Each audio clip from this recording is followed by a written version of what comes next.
Conexión Jubilados, por supuesto, este programa de verano que estuvimos armando con mejores notas e historias de vida para que ustedes puedan disfrutar, se puedan relajar en estos domingos. Aprovechen la mañana también para ver si alguna de las historias que nosotros compartimos ustedes en algún punto ahí les despierta alguna asignatura pendiente. De eso vamos a hablar hoy, de asignaturas pendientes que se transforman en proyectos y que después se realizan. Como por ejemplo la historia de Dionisia, esta mujer de 87 años que decidió recibirse de psicóloga y dijo: yo encaro esa carrera y voy para adelante. Dionisia no había podido ni terminar la primaria, terminó su primaria, terminó la secundaria, decidió qué carrera universitaria quería hacer y a los 87 años se sacó esa foto hermosa, o mejor dicho, su nieto, quien también la incentivó, le sacó esa foto tradicional cuando uno egresa de la universidad con ese marco en donde dice: ¿qué tal? Egresada, 87 años, toma, ¿qué me contás? Ahí está Dionisia. Y para aquellos que dicen: no sé qué proyectos, no sé qué hacer, se me vino la etapa de la jubilación y no sé con qué me voy a encontrar. Bueno, te vas a encontrar con un camino el cual tiene muchos obstáculos. Yo creo que no. Te vas a encontrar con un camino que tiene muchísimas posibilidades y opciones. El tema está en decidir cuáles y arrancar por ahí, ¿no? Y ver para el horizonte. De eso nos va a hablar Cyrulnik. El doctor Cyrulnik nos va a estar hablando de cómo afrontar y cómo crear esos proyectos con el tiempo que llega cuando aparece la palabra y el momento de la jubilación. De eso se trata nuestro programa de hoy, Proyectos y Sueños.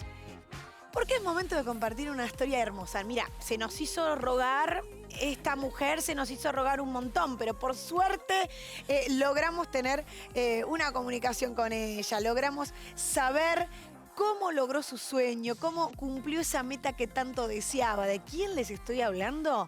De una mujer cordobesa llamada Dionisia, que tiene nada menos que 87 años y a sus 87 años, en el mes de octubre, logró recibirse de psicóloga en la Universidad Nacional de Córdoba. Mirá, vamos a compartir un poquitito estas imágenes que nos mandó su nieto con el marco ahí de la egresada. ¿Qué me cuentan? Bueno, mira, mi sueño de estudiar psicología era desde muy pequeña, desde muy niña yo soñaba, no sé si sabía en ese tiempo si era la psicología lo que yo quería estudiar, pero lo que pasa es que después me fui dando cuenta con el tiempo, porque yo lo que quería era saber, estudiar el ser humano bien, saber por qué a veces los padres hacían todas esas cosas con los hijos, porque mis padres me sacaron de la escuela en primero y segundo grado para que yo me quedara en casa a cuidado de mis hermanos, porque ellos, bueno, por circunstancia, era una familia muy grande, vivíamos en un pueblito muy chiquito y no había mucho trabajo, entonces yo tenía que trabajar los dos y yo me tenía que encargar de mis hermanos. Entonces ahí se me cortó toda la escolaridad a mí. Yo crecí solamente con primero y segundo grado de la escuela primaria. Después de los 16 años vinimos a Córdoba a vivir a la capital, vimos toda la familia y entonces yo siempre soñaba que cuando viniéramos aquí ya iba a poder estudiar porque había que hacer 4 kilómetros de mi casa al pueblo para ir a la escuela.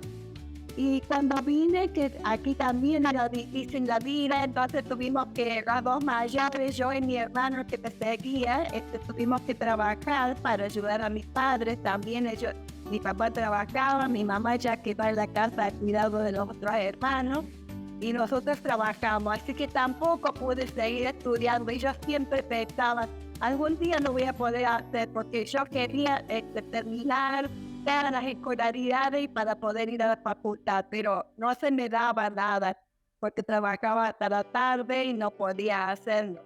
Bueno, así fue pasando el tiempo. A los 21 años conocí a mi primer novio aquí en mi barrio donde yo vivía. A los 22 años me casé y también iba quedando siempre trunca mi deseo de estudiar, pero así nunca moría dentro de mí. Y cada vez yo me daba cuenta de que era psicología lo que yo quería estudiar, porque cuando podía me compraba libros o me compraba revistas que hablaran de psicología, que hablaran del ser humano, de conocer el ser humano por dentro, por qué tantos traumas, por qué a veces no se podía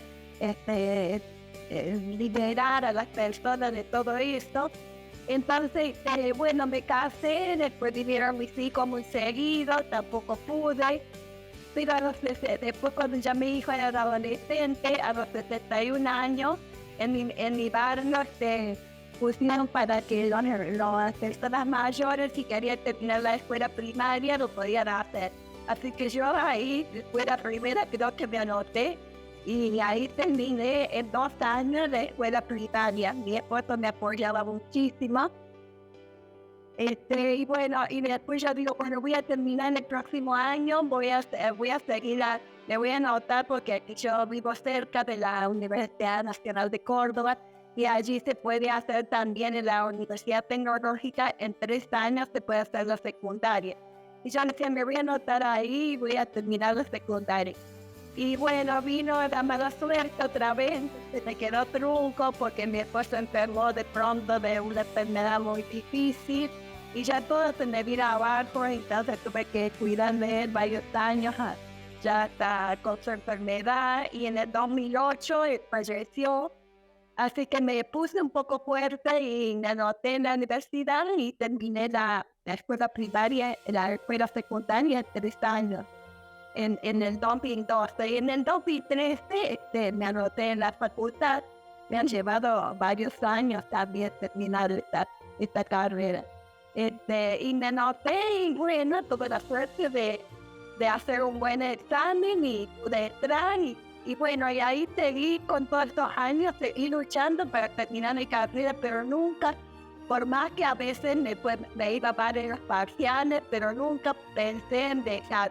Mis hijos me apoyaban muchísimo, los 3, siempre ellos sabían del deseo que yo tenía de estudiar, aunque mis hijos, ninguno de ellos hizo la facultad, así que en mi familia y en mis 9 y mis 8 hermanos, la única que ha hecho la universidad soy yo. Los demás todos tienen la primaria terminada y nada más.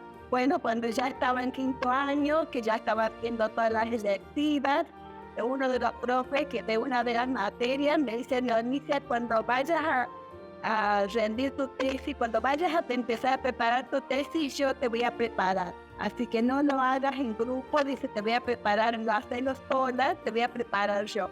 Así que bueno, pues terminé de rendir mi última materia electiva, fui, lo encontré, me dice, Leonicia, ¿por dónde va hoy? Termino mi última materia electiva, así que bueno, dice, la próxima semana nos ponemos de lleno a empezar a buscar el trabajo que vamos a hacer. Así que bueno, ahí estoy con él, y he estado todo el verano pasado y hasta octubre que rendí, preparando la materia, me fue muy bien, y aquí que rendí, bueno, 3 profesores, 2 conocía que habían sido mis profesores, pero el otro no. Entonces yo estaba un poco nerviosa porque tenía confianza porque 2 conocía. Pero bueno, empecé a hablar, tenía que estar parada y el profe que me preparó me permitieron entrar también. Y él después habló con el jurado y le dijo que sería posible que me permitan estar sentada, dice, porque se dio cuenta de que temblaba la pierna. Y bueno, me permitieron estar sentada, entonces ahí ya me tranquilicé y pude empezar a hablar y no me hizo falta la pantalla ni nada, empecé a hablar y hablar y hablar. Y bueno, después me dijeron, bueno, la felicitamos, Leonicia, ha terminado su tiempo, tu nota es un 10. No podía hablar, y además yo veía 2 profesoras invitadas que estaban, de las cuales yo estoy siendo ayudante de las profesoras, porque ellas me invitaron este año a ser ayudante de esta materia, que es psicología laboral y psicología de las masas. Y bueno, yo la vi a ella que se secaba sus lágrimas, entonces yo no podía hablar, porque bueno, y después de salir, bueno, cuando ya tuve que salir del curso donde nos toman, del salón donde es el acto para tomar, ver todos mis compañeros gritándome y tirándome papel picado y de todas esas cosas. Bueno, sí, la verdad es que no podía hablar, estaba muda. Que nunca nos dejen de hacer, que la vida no es estancarse ahí, que la vida es seguir y seguir y seguir. No hay que pensar en que un día vamos a terminar o que si somos mayores, si nos jubilamos, tenemos que quedarnos ahí. No, tenemos que seguir hasta el último día y con deseo de que los sueños siempre se hacen realidad si uno le pone un poquito de cariño, de empeño, de lo que uno quiera hacer. Yo lo tuve tantos años a ese sueño y hoy estoy tan feliz de que me haya hecho realidad y ya el año que viene empiezo por 2 años más un posgrado que es una maestría en psicología clínica, porque eso es lo que más me gusta. Ha sido una bendición para mí de poder hablar con ustedes y de poder ver que la gente sea un ejemplo, sea algo para que ellos sigan adelante. Sobre todo el tratamiento justamente es trabajar en la clínica con personas mayores. Gracias, amor. Y que nació un éxito en todo. Y sí, con amor y cariño y fuerza, y nunca quedarse ahí, siempre seguir adelante.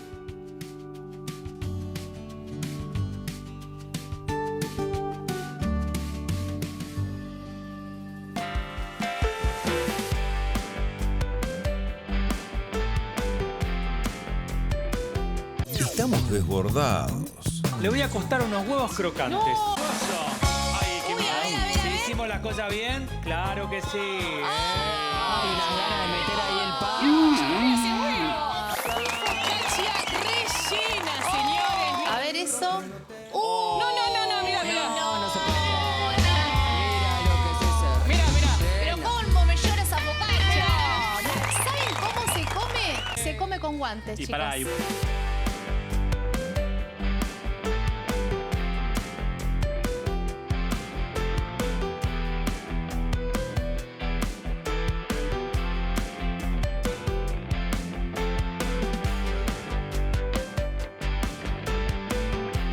La apatía es cuando la persona, que por ahí no tuvo ninguna pérdida importante o no tiene ningún conflicto importante, pero al perder el ciclo laboral, porque el ciclo laboral es muy intenso, Claro. ocupa mucho de la vida y de la mente de la persona. Entonces, cuando esto se colapsa, aparece un mundo nuevo. Y el sujeto tiene que empezar a navegar en ese mundo nuevo.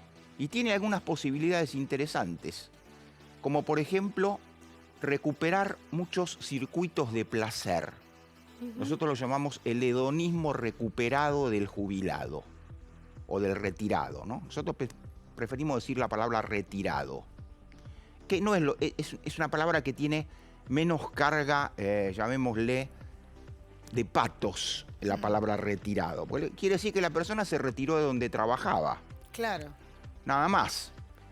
Entonces la persona inicia un nuevo ciclo vital donde recupera nuevos circuitos de placer. Por ejemplo, hay un montón de personas que empiezan a hacer cosas que antes no la podían hacer porque estaban trabajando intensamente, ¿no es Quizás cierto? cursos, talleres, asignaturas pendientes. Así es, todo eso. Y el problema es que por la cultura en la que estamos inmersos, eso muchas veces se vive con culpa.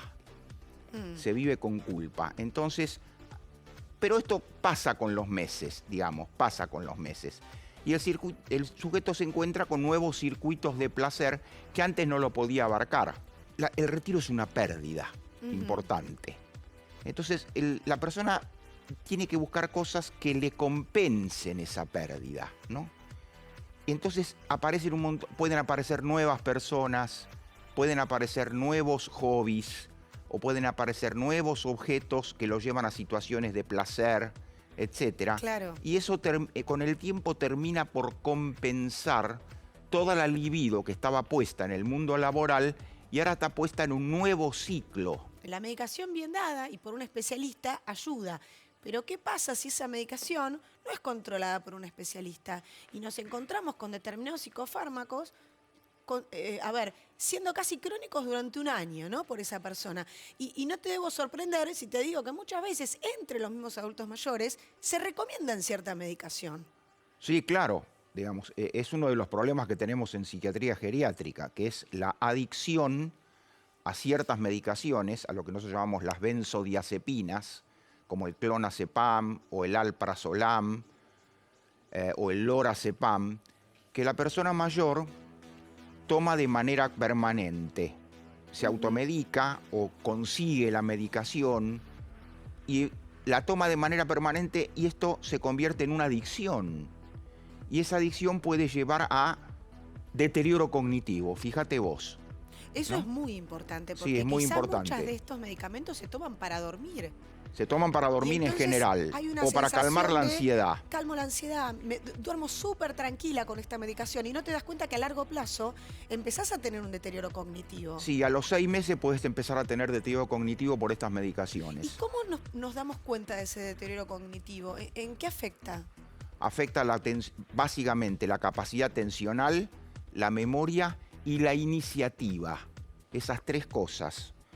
La capacidad atencional, la memoria y la iniciativa. ¿Qué significa la iniciativa?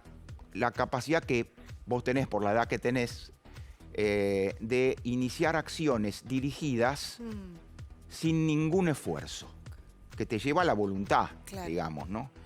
Esto en la vejez se resiente. Entonces, la iniciativa pasa a ser algo muy importante. Iniciativa significa una conducta dirigida voluntaria. ¿Qué vos decís? Bueno, todo el mundo tiene esto. No. Es más, es el núcleo duro de la apatía, cuando la persona no tiene iniciativa, Claro. no tiene deseo, ni ganas, desgano, inclusive hasta los afectos se bloquean, porque vienen los nietos y no los quiere ver, o no se vincula bien con los nietos. No tiene empatía, por ejemplo, con la esposa o con los nietos o con los amigos, etc. Entonces, esto es lo que nosotros llamamos apatía. Pues depresión es cuando hay un conflicto. Cuando hay un conflicto nosotros llamamos narcisista. Cuando hay un conflicto por una pérdida o por alguna situación conflictiva, ¿no? Que en nuestro medio psicológico es muy común que se convierta la apatía en un conflicto. Y esto... Hay que diferenciarlo, como dijiste al comienzo. Muchas veces esto lo tiene que hacer un profesional, por ejemplo, un profesional de la psicogeriatría, y explicárselo a la familia. Explicárselo a la familia, ¿no? Porque muchas familias piensan que la persona, el retirado, lo hace a propósito. Claro. Y no lo hace a propósito, lo hace porque no se está pudiendo enfrentar con esto. Claro. Para la familia es también un conflicto, ¿no? Encontrarse con su mamá o su papá que atraviesa una nueva etapa de la vida y que quizás no lo está atravesando de la mejor manera o no como uno los conoce, ¿no? Quizás tu mamá es súper activa, tu papá también, y cuando se enfrenta con la jubilación, se enfrenta con un nuevo mundo. Y entonces la familia no logra quizás mucho acompañar. ¿Qué le dirías a la familia? ¿Qué síntomas tiene que observar y cómo puede mirar sin juzgar? Pues es inevitable, vos tenés un vínculo previo con tu mamá, con tu papá, ¿no? Se juegan muchas cosas ahí en ese vínculo. Bueno, digamos, lo que estamos hablando es un campo donde todavía no pasa nada peligroso, digamos, ¿no? Claro. El tema de la jubiladopatía, todo eso es reversible si la persona recibe atención, digamos, ¿no? Ahora, la familia tiene otro problema más grave, que puede tenerlo, que es cuando hay un miembro, un adulto mayor que tiene deterioro cognitivo, y el deterioro cognitivo se acompaña de síntomas conductuales, con conductas patológicas, digamos. Estas conductas patológicas tienen un espectro muy grande y hay que saber manejarlas, porque los síntomas conductuales del deterioro cognitivo son la causa número 1 de que lleven a una persona a una institución geriátrica en todo el mundo, inclusive en el mundo oriental, en Japón, en Israel, en la India y en el mundo occidental también. Entonces, cuando hay un miembro que tiene este tipo de síntomas conductuales más deterioro cognitivo, la familia tiene que consultar. Habitualmente consulta con un clínico Sí. o con un geriatra o con un neurólogo, pero muchas veces es muy importante consultar con un psiquiatra que tenga experiencia en adultos En mayores. adultos mayores. Claro. Ahora, vos decías que hay un gran abanico, ¿no? De estos signos. Sí, hay un signos gran abanico. conductuales. Pero si yo te pidiera algún ejemplo, como para que los que nos están escuchando en su casa decir, pero ¿qué, por ejemplo? ¿Qué me tendría que hacer ruido? Porque pequeños olvidos no me hacen ruido. No, pero te contesto. Sí. La persona no reconoce la casa. Por ejemplo, dice, esta no es mi casa, llévenme a mi casa. ¿No?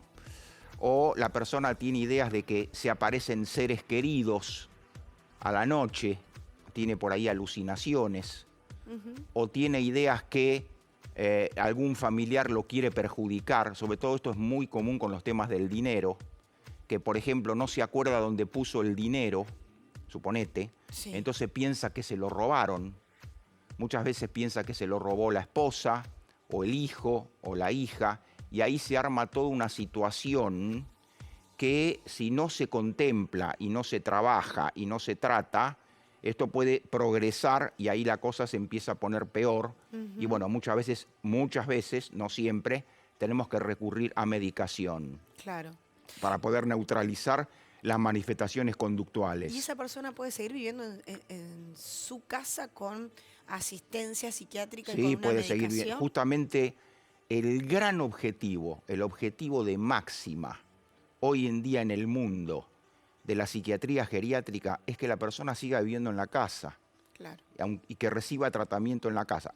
A veces no se puede, a veces la situación desborda. Claro, cuando es riesgoso, ¿no? Obviamente. Aunque sea riesgosa, muchas veces se puede manejar en la casa, pero tiene que estar manejada por un profesional que tenga experiencia, por buenas medicaciones y porque los familiares hagan las modificaciones ambientales que hay que hacer para poder lidiar con este tipo de problemática, ¿sabes? Ujú. Me importa mucho lo de la casa, porque realmente, ¿no? Uno va creciendo y a medida que vas creciendo vas modificando ciertas cosas. Empezás a tener presbicia, usas lentes, empezás a escuchar quizás un poco menos hasta que llega un punto que vas a tener que necesitar un audífono y después empezás a comportarte de una manera que quizás tu casa necesite una adaptación. Creo que ese mensaje Sí. para la familia tiene que ser en este momento clave, ¿no?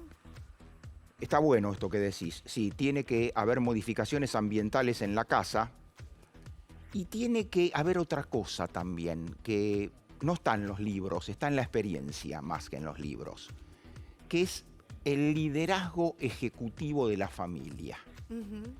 Que es que la persona que tiene deterioro cognitivo y no sabe que lo tiene y empieza con estos síntomas conductuales, quiere sostener el mismo liderazgo que antes Claro.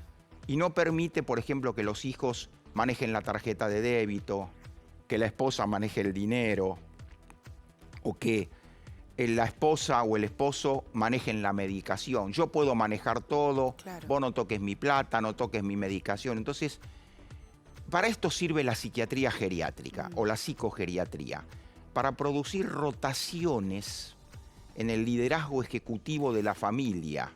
Y hasta aquí llegamos con nuestro programa de conexión de verano en el día de hoy. Aprovechen a pensar, a reflexionar y a proyectar, que es lo más importante y lo más lindo de la vida. Esas asignaturas pendientes, que ya no estén pendientes. Chau, que empiecen a estar de este lado, del lado de los proyectos y a mirar para adelante. Ya saben que nos pueden seguir en nuestras redes sociales a través de nuestra página web de Conexión Jubilados, a través de YouTube, que también se llama Conexión, por supuesto, Jubilados, y en nuestro Facebook, que sé que es el favorito de muchos de ustedes. Así que a ingresar ahí a Facebook, en donde nos dejan mensajes hermosísimos, los cuales agradecemos muchísimo y también compartimos las notas que estuvimos disfrutando durante los domingos. Que tengan un hermoso final de domingo.